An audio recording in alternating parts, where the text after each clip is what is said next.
Shalom Bapak Ibu Saudara-saudara yang dikasihi oleh Yesus Kristus. Sebelum kita mendengarkan khotbah hari ini, yaitu Pesta Natal pertama tanggal 25 Desember 2025, maka kita akan berdoa. Damai sejahtera dari Allah Bapa yang melampaui segala akal dan pikiran, kiranya menyertai saudara-saudara sekalian. Amin. Horsma dihita saluhuna. Hari ini kita akan merayakan momen yang paling penting dalam sejarah dunia. Allah datang mencari manusia, bukan manusia mencari Allah. Khotbah kita hari ini tertulis dalam Lukas pasal 2 ayat 1 sampai 7. Topiknya adalah Hatutubun Tuhan Yesus atau kelahiran Yesus. Nah, khotbah ini disampaikan pada pesta Parjulu, pesta pertama, pesta Natal pertama, yaitu perninggotan hari Hatutubun Tuhan Yesus. Untuk membawa kita masuk dalam khotbah hari ini, saya akan mulai dengan sebuah kisah modern yang sangat menyentuh kita. Nah, kisah ini adalah tentang seseorang yang bernama Ted Williams, yang kita beri judulnya The Man with the Golden Voice. Bagaimana kisahnya?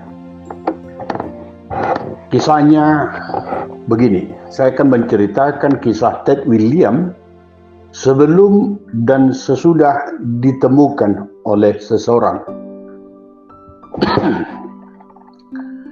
Ted Williams adalah seorang penyiar radio yang berbakat.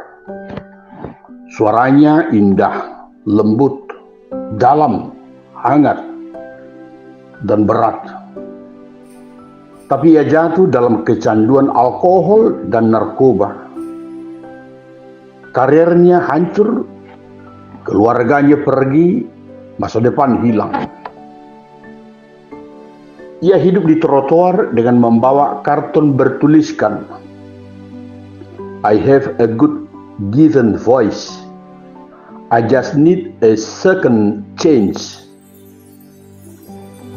Kira-kira artinya adalah saya memiliki suara yang indah, suara yang bagus.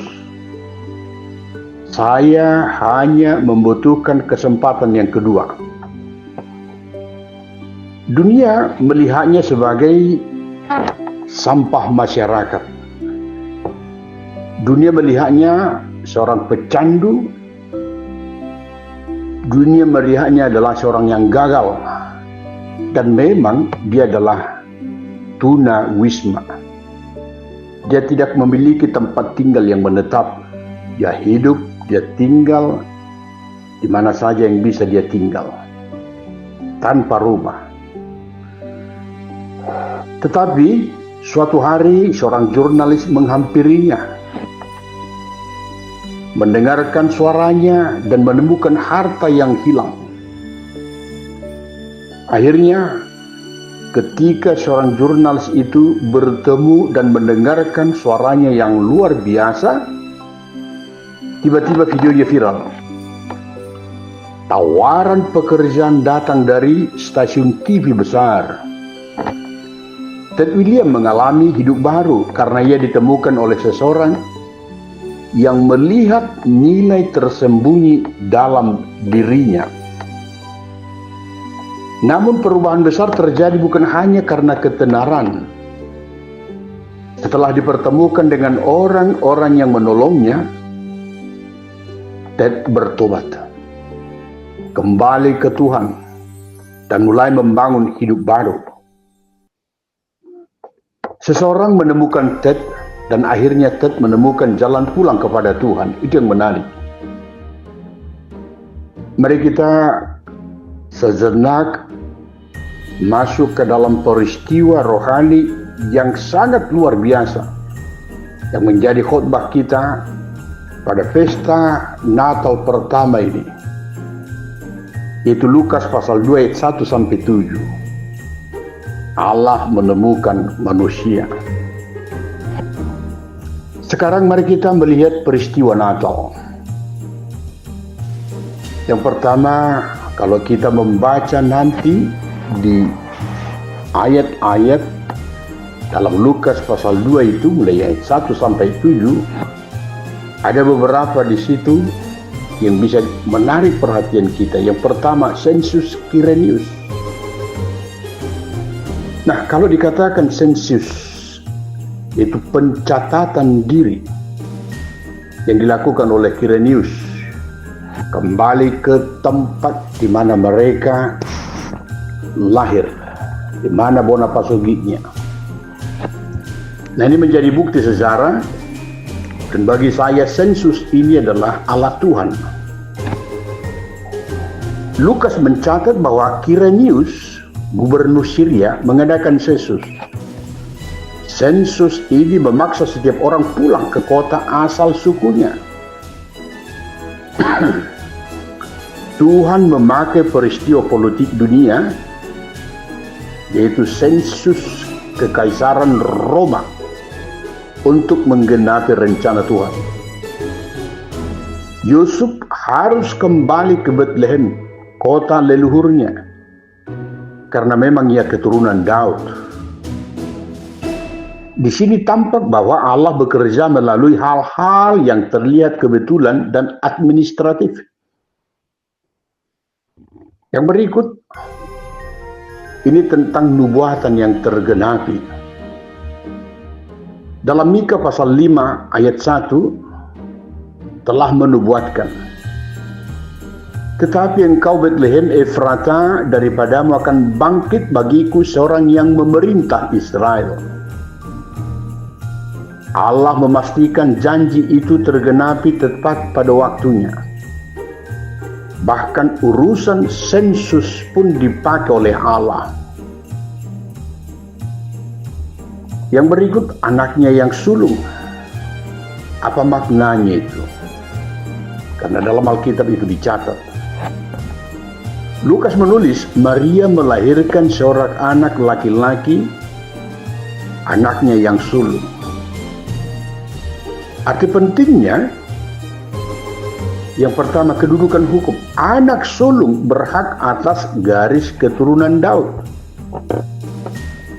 Yang kedua, janji Mesias. Anak sulung adalah anak yang dikuduskan bagi Tuhan. Yang ketiga, tanda kesungguhan Maria dan Yusuf. Mereka menerima kehendak Tuhan. Sekalipun perjalanan mereka sangat sulit. Perjalanan hidup mereka itu sangat sukar.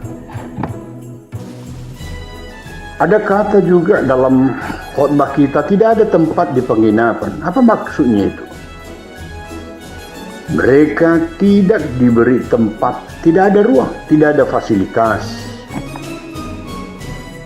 Raja segala raja harus lahir di tempat yang tidak diperhitungkan, di tempat samping, bukan di ruang yang nyaman, bukan di ruang utama, bukan di ruang yang sudah disediakan oleh orang-orang terhormat. Tekanan zaman itu, atau jalan penuh orang, penginapan penuh, hidup yang kacau, menjadi gambaran dunia yang tidak memberi ruang bagi Tuhan. Nah, ada perkataan lagi dalam Alkitab yang harus kita artikan dalam khotbah kita malam ini. Ada perkataan palungan. Palungan itu adalah simbol kerendahan, simbol kedekatan Allah, simbol kesederhanaan. Palungan adalah tempat makanan ternak, kasar, dingin, tidak bersih, tidak harum. Tetapi disitulah Tuhan hadir. Bukan di tempat yang elit, tapi di tempat yang hina. pertanyaannya adalah mengapa? Apa jawabannya? Mengapa Tuhan lahir di tempat yang bukan elit, tetapi di tempat yang hina? Jawabannya adalah agar yang miskin bisa datang, agar yang gagal bisa datang, agar yang malu dalam kehidupannya, mungkin ada persoalan-persoalan kehidupannya, bisa datang. Tidak ada yang bisa menghambat. Agar yang kotor sekalipun datang dalam kelahiran Yesus. Maka Natal adalah Allah yang turun ke tempat terendah agar tidak ada manusia yang merasa terlalu rendah untuk dijangkau. Bapak Ibu Saudara-saudara, bagaimana kita menghubungkan kisah keduanya, yaitu tentang Ted William dan Yesus di palungan. Ted William pernah berada di titik terendah sekali. Dia terbuang, dia diabaikan, dia difitnah, tidak diberi tempat. Begitu juga Yesus. Dia tidak diberi tempat di penginapan yang layak. Ted William hidup dengan pakaian lusuh di jalanan. Yesus dibaringkan di palungan tempat hewan makanan. Ted ditemukan oleh seseorang yang melihat nilainya, yaitu suaranya itu. Manusia ditemukan oleh Allah melalui kelahiran Yesus. Ted kembali memiliki masa depan setelah ditemukan dan dipulihkan oleh Yesus. Bapak Ibu Saudara-saudara, kalau saya menggambarkan Ted William itu adalah penampakan diri kita, wujud diri kita. Kita juga memiliki masa depan ketika Yesus datang menemukan kita. Kisah Ted William membuat kita sadar jika seorang manusia yang hancur hidupnya bisa dipulihkan oleh karena ditemukan oleh seorang jurnalis. Ya seorang jurnalis. Betapa lebih besar pemulihan yang kita terima ketika Tuhan sendiri yang menemukan kita. Bahkan ada banyak cara Tuhan menemukan kita. Seorang jurnalis dipakai oleh Tuhan supaya Ted William itu kembali hidup baru. Tapi dalam konteks Natal hari ini, Allah yang menjadi manusia, Dia datang ke dunia ini dengan kesederhanaan untuk bertemu dengan kita. Dia sendiri yang memilih kita, Dia sendiri yang berjumpa dengan kita. Bapak Ibu Saudara-saudara yang dikasihi oleh Yesus Kristus, pesan Natal bagi kita hari ini, yang pertama, Tuhan bisa memakai apa saja untuk menggenapi rencananya. Tuhan tidak bisa dibatasi oleh apapun. Tapi Tuhan punya kuasa. Tuhan bisa memakai apa saja untuk menggenapi rencananya. Sensus Quirinius membuktikan Tuhan bekerja melalui hal biasa, bahkan birokrasi sekalipun Tuhan bisa pakai. Hari ini pun Tuhan bisa memakai. Yang pertama, situasi pekerjaan kita. Yang kedua, tekanan ekonomi yang kita hadapi hari ini. Yang ketiga, masalah keluarga. Yang keempat, pindah kota. Mungkin kita sudah berpindah-pindah tempat. Ada yang dari desa ke kota atau dari kota ke desa. Keadaan yang tidak kita suka. Mungkin ada keadaan-keadaan tertentu yang membuat kita tidak suka. Tapi Itu semua bisa dipakai oleh Tuhan untuk membawa kita kepada hidup baru, membawa kita berjumpa dengan Yesus yang lahir ke dalam dunia ini. Semua keadaan itu untuk membawa kita kepada rencana yang indah yang dari Tuhan.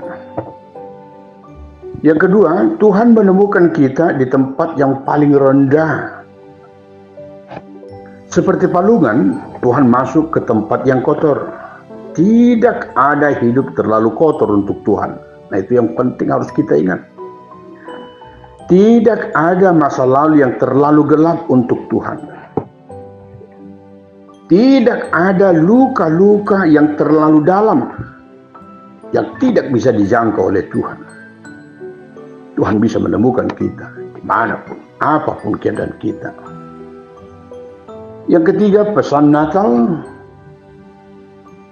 bagi kita hari ini adalah kita dipanggil untuk melihat nilai dalam sesama. Jika seorang jurnalis bisa menemukan Ted Williams, kita pun harus menemukan sesama. Melihat nilai dalam orang yang sedang dipermalukan, memberi tempat bagi yang ditolak, menjadi pemeluk bagi yang terluka, menjadi pelukan bagi yang terluka, menjadi suara emas bagi yang putus asa. Natal bukan hanya menerima Yesus. Natal adalah menjadi seperti Yesus, menjadi surat Kristus yang hadir di tempat yang orang lain abaikan. Bapak Ibu saudara-saudari kasih oleh Yesus Kristus, kita masuk kepada penutup khotbah hari ini. Hari ini mari izinkan Yesus yang lahir di palungan masuk ke dalam palungan hati kita. Palungan hati kita yang berantakan, palungan hati kita yang terluka, palungan hidup kita yang tidak sempurna. Dan biarlah kita juga menjadi penemu bagi banyak Ted Williams di sekitar kita. Itulah makna Natal yang sejati. Saya akan menutupnya dengan sebuah pantun Kristiani. Pergi ke ladang membawa padi, padi dibawa ke rumah pastor atau ke rumah pastor. Yesus lahir bagi kita hari ini, hadir membawa damai dan kasih yang meneguhkan hati yang hancur. Bintang bersinar di malam teduh, sinarnya terang tak pernah pudar. Kiranya Natal hari ini membawa kasih Kristus yang utuh, mengubah hidup kita menjadi semakin benar. Horas, selamat Natal, Yesus Kristus menyertai kita. Margugu Mahita Saluhuna. Amin.